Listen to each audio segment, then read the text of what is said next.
നമ്മുടെ എക്സ്പീരിയൻസ് വെച്ചിട്ടേ നമ്മുടെ കടയിൽ വന്നതിന് ശേഷമുള്ള നമ്മുടെ കടയിനെ പറ്റിയും പിന്നെ നമ്മളുടെ മൊത്തത്തിലുള്ള നമ്മുടെ എക്സ്പീരിയൻസ് എന്താണെന്ന് പറയാം. മൊത്തത്തിൽ എല്ലാം കൊണ്ട് ഒരു മനസ്സമാധാനം. പിന്നെ എനിക്ക് സൂപ്പർ മാർക്കറ്റിലൊന്നും പോകാൻ ഇഷ്ടമില്ല. അവിടെ പോയിട്ടുണ്ടെങ്കിൽ എല്ലാതും നല്ല നമ്മൾ മനസ്സിൽ വിചാരിച്ചേക്കാളും കൂടുതൽ ബില്ലാവും അവിടെ പോയിട്ട് വരുമ്പോഴേക്കും. ആവശ്യമുള്ളത് മാത്രമല്ല കിട്ടും, അനാവശ്യമുള്ളത് കുറേ വാങ്ങും. ഞാനിപ്പോൾ 11 വർഷമായിട്ട് ഒന്നല്ലെങ്കിൽ തൃശ്ശൂരിൽ നിന്ന് അല്ലെങ്കിൽ ഈ വഴിക്ക് പാസ് ചെയ്യണമെങ്കിൽ ഇവിടെ തന്നെ വാങ്ങാറ് സാധനം. നമ്മുടെ ക്വാളിറ്റി ഉള്ളത് കൊണ്ടാണല്ലോ വരുന്നത്. പിന്നെ വേറെ എന്താണ് പറയാനുള്ളത്? വർഷങ്ങളോളമായിട്ട് ഞാൻ ഒരു 2026 മുതൽ മസ്കറ്റിൽ വെച്ചിട്ട് ഈന്തപ്പഴം തിന്നാറുള്ളത്. അവിടെ നിന്ന് വിട്ടതിന് ശേഷം നമ്മൾ ഒരു 2013 വിട്ടിട്ട് ഇന്ന് വരെ ഈന്തപ്പഴം നമ്മൾ ഇവിടെ തന്നെ വാങ്ങാം. അണ്ടിപ്പരിപ്പ്, ബദാം, ഉരുള, മുന്തിരി, ബാക്കി എല്ലാ മത്സരത്തിനും ഇവിടെ തന്നെയാണ് വാങ്ങുന്നത്. അങ്ങനെ വർഷങ്ങളോളമായിട്ടുള്ള പരിചയമുണ്ട്. പിന്നെ പണ്ട് പണിക്കരെടുത്ത് അമ്പലത്തേക്കൊക്കെ പോണത് അതൊക്കെ നിർത്തി സാറിൻ്റെ ഉപദേശത്തോടെ മുന്നോട്ട് പോകുന്നു. അല്ല, നമ്മൾ പണിക്കരുടെ അടുത്ത് പോകണം, അമ്പലത്തിൽ പോകണം, അവിടെ ഇവിടേക്ക് പോകണു. നമ്മുടെ അടുത്ത് വരുന്നു, ഇവിടെ വരുന്നു. എന്തിനാ വ്യത്യാസമായിട്ട് ഫീൽ ചെയ്യുന്നത്?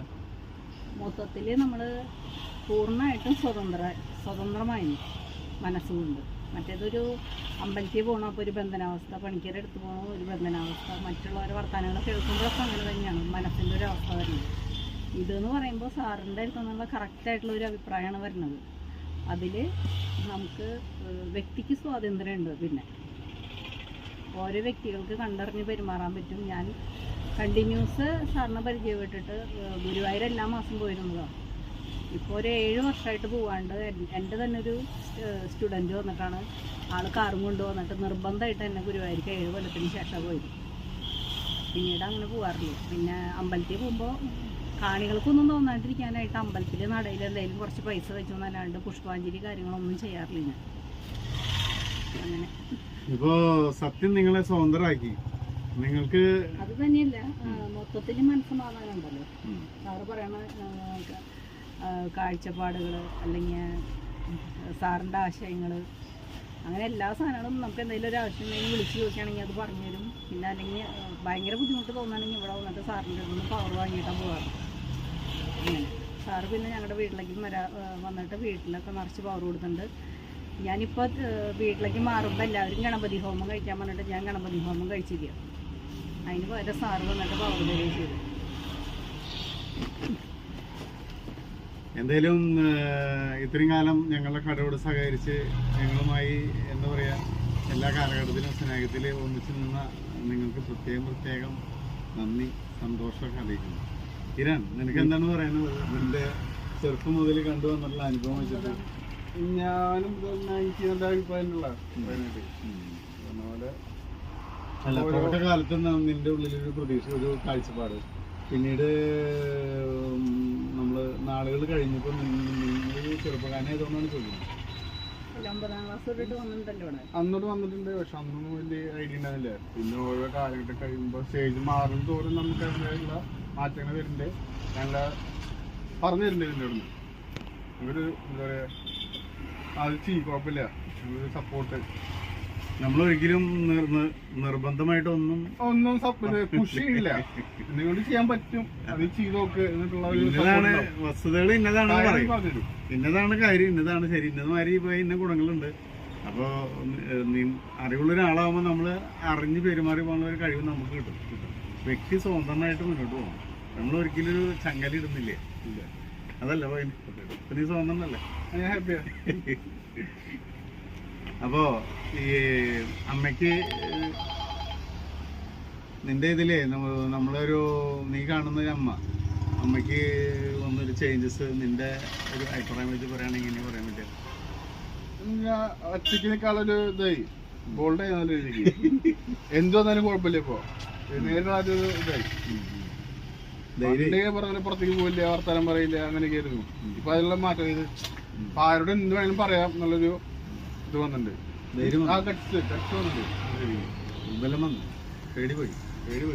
അല്ല, പേടി പോയതെന്ന് പറയുമ്പോൾ സാറിന്റെ കറക്റ്റ് കാര്യങ്ങൾ പറഞ്ഞു തരുന്നുണ്ട്. മറ്റേത് നമ്മൾ മനസ്സമാധാനം ഇല്ലാണ്ട് അമ്പലത്തിൽ പോയിട്ടിരുന്ന് പ്രാർത്ഥിച്ചാലൊന്നും നമുക്ക് കാര്യങ്ങൾ നടക്കില്ല. നമുക്കൊരാൾ പറഞ്ഞുതരാല്ലേ. ഇപ്പോൾ ഗുരുവായൂരപ്പം മിണ്ടാണ്ട് തരുള്ളൂ. ഏത് ദൈവങ്ങളാണെങ്കിലും മിണ്ടാണ്ട് നിൽക്കണമെന്ന് കറക്റ്റ് ഉത്തരവൊന്നും പറഞ്ഞു തരില്ല. ഞാനങ്ങനെ നേരിട്ടിട്ട് ഭഗവാൻ അത്രയും ഇഷ്ടപ്പെടുന്ന ഒരാളാണ്. രൂപത്തിൽ നിന്ന് ഇറങ്ങി വരണമെന്ന് പറഞ്ഞിട്ട് പിന്നെ യാദൃശികമായിട്ട് നമ്മൾ അതങ്ങനെ ഒരു വർഷത്തോളം അങ്ങനെ പ്രാർത്ഥിച്ച് നടന്നതിൻ്റെ ഫലമായിട്ടാണ് നമ്മൾ തൃശ്ശൂർ യാദൃശികമായിട്ടാണ് സാറിനെ കണ്ടുമുട്ടണത്. അന്ന് മുതൽ പിന്നെ ഇന്ന് വരെ ഞാൻ സാറിനെ നമുക്ക് ഗുരുവായൂരപ്പനെ പോലെ തന്നെയാണ് കാണുന്നത്. എന്ത് കാര്യങ്ങളും നമുക്ക് പറയുകയും ചെയ്യാം. പിന്നെ നമുക്ക് അമ്പലത്തിൽ പോണേക്കാളും എനിക്ക് സാറിൻ്റെ അടുത്ത് വന്നു പോകുമ്പോഴാണ് അമ്പലത്തിൽ പോയേക്കാളും മനസ്സമാധാനം കിട്ടുന്നത്. പിന്നെ പിന്നിട്ട കാലങ്ങളിൽ എൻ്റെ പ്രായമുള്ള എല്ലാ ആൾക്കാർക്കും ഇപ്പോൾ അഹങ്കാരം കൊണ്ട് പറയല്ല കേട്ടോ, അസുഖങ്ങളുടെ പെരുമഴയാണെങ്കിൽ നമുക്ക് അങ്ങനെ ഒരു പരിധി വരെ ഇപ്പോൾ 90% എല്ലാവർക്കും അസുഖങ്ങൾ വരുന്നുണ്ടെങ്കിൽ എനിക്കൊരു 10% വരുന്നുണ്ടാവുള്ളൂ. നമ്മൾ സാറ് പറയണ പോലെ തന്നെയാണ് പോയിക്കൊണ്ടിരിക്കുന്നത്. മനസ്സുകൊണ്ട് അങ്ങനെ കാര്യങ്ങളൊക്കെ നന്നായി ചെയ്യണം. വർക്കുണ്ട് സ്റ്റുഡൻസിൻ്റെ അടുത്ത് എങ്ങനെ ഐഡിയയിൽ കൊണ്ടുപോകാം. നമുക്ക് പണ്ടത്തെ ജീവിതത്തിൽ ഇഷ്ടപ്രകാരം ശത്രുക്കളുണ്ടായിരുന്നു. അപ്പോൾ ശത്രുക്കളെയൊക്കെ എങ്ങനെ കുറയ്ക്കാം, അപ്പോൾ എത്ര ആൾക്കാരെ നമ്മുടെ അടുത്ത് കൂട്ടി കൊണ്ടുവരാം. അങ്ങനെ കൊണ്ടുവരുന്ന കാരണം ഞാൻ എനിക്കറിയണ അറിവ് മറ്റുള്ളവർക്കും പറഞ്ഞു കൊടുക്കുന്നുണ്ട്. ആ പറഞ്ഞു കൊടുക്കുന്നവർ ഒരു പരിധി വരെ ചെയ്യുന്നുണ്ട്. നമ്മളോട് സഹകരിക്കുന്ന ആൾക്കാർക്കൊക്കെ നല്ലത് വരുന്നുണ്ട്. അല്ലാത്ത ആൾക്കാർ കുറച്ച് നാൾ പിന്നിടും. വീണ്ടും അവർക്ക് ഞാൻ ഓക്കെ ആയിട്ട് നിൽക്കുമ്പോൾ വീണ്ടും എൻ്റെ അടുത്തേക്ക് തന്നെ വരുന്ന അവസ്ഥ അങ്ങനെയും കാണുന്നുണ്ട്. അങ്ങനെ പോകണം. കുഴപ്പമില്ലാണ്ട് നല്ല സമാധാനമായിട്ട് സന്തോഷത്തോടുകൂടി പോകുന്നുണ്ട്. ഇതില് നമ്മുടെ തിയറി ഇതാണ്, സ്നേഹത്തിൽ വസിക്കുന്നവരുടെ കൂടെയാണ് ദൈവമുള്ളത്. നമുക്കൊരാളോട് സ്നേഹമാണെങ്കിൽ ആ വ്യക്തിയുടെ നന്മ നമ്മൾ ആഗ്രഹിക്കും. വൈരാഗ്യം, വെറുപ്പ്, വിദ്വേഷം ഉള്ളിൽ നമ്മളോടുണ്ടെങ്കിൽ അവർ നമ്മുടെ നന്മ ആഗ്രഹിക്കുന്നില്ല. ദൈവം നമ്മുടെ പിതാവാണെന്ന്, മക്കളുടെ താല്പര്യം സംരക്ഷിക്കുന്ന പിതാവിൻ്റെ കടമയാണ്. അപ്പം നമ്മളുടെ മനസ്സിൽ നന്മ, മറ്റുള്ളവരെ നന്മ നമ്മൾ ആഗ്രഹിക്കുമ്പോൾ നമ്മുടെ ഉള്ളിൽ നമ്മുടെ പ്രാർത്ഥന മുന്നും നന്മയായിട്ട് മാറും.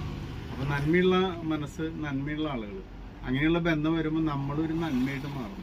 അങ്ങനെയില്ല, പണ്ടും നമ്മൾ നന്മയ്ക്കൊന്നും കുറവുണ്ടായിരുന്നില്ല. ആരടുത്തും ശല്യത്തിന് പോയിരുന്നില്ല. എല്ലാവർക്കും നന്മ കൂടുതൽ, എന്താ പുണ്യങ്ങൾ കൂടുതൽ ചെയ്തു വെച്ചിരിക്കുകയായിരുന്നു. പക്ഷെ ആ പുണ്യം ചെയ്ത ആൾക്കാർക്കൊന്നും നമ്മുടെ അടുത്ത് എന്തുണ്ടായിരുന്നില്ല.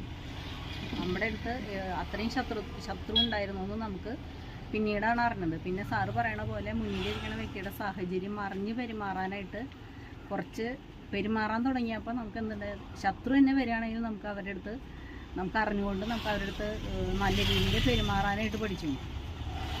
എങ്ങനെയൊക്കെയാണ് നമുക്ക് ആൾക്കാരെ വർക്കൗട്ട് ചെയ്ത് കൊണ്ടുവരാമെന്നുള്ളതൊക്കെ പഠിച്ചപ്പോഴാണ് നമുക്ക് ഒരു പരിധി വരെ എല്ലാ കാര്യങ്ങളും വിജയത്തിലേക്ക് വന്നു തുടങ്ങിയിരുന്നു. ഇപ്പോൾ പിള്ളേർ തന്നെ വീടിൻ്റെ ഉള്ളിൽ ഭയങ്കര ലഹളടിക്കുന്ന സമയത്ത് ഞാൻ അത്രയും ശാന്തതയിലിരുന്ന് 10 മിനിറ്റിൻ്റെ ഉള്ളിൽ ആ വീടിൻ്റെ ഉള്ളിലത്തെ അന്തരീക്ഷം മുഴുവൻ ആ ശാന്തതയിൽ വരുന്നു.